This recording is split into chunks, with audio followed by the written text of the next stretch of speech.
dâng Chúa thánh lạy, xin dâng Chúa rượu này, dâng hồn xác con, dâng lá mầm vui của cuộc sống.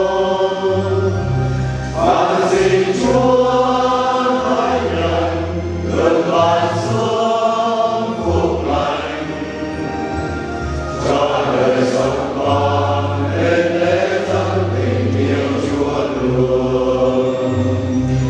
Nguyện xin Chúa thương nhận của lễ trần thánh và nguồn thánh tâm giữ gìn đoàn con dương thế.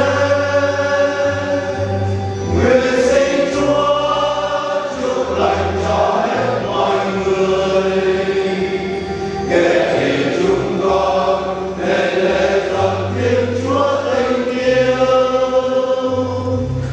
Xin dâng Chúa ước nguyện cho đêm thế tháng này, xây nguồn thánh tâm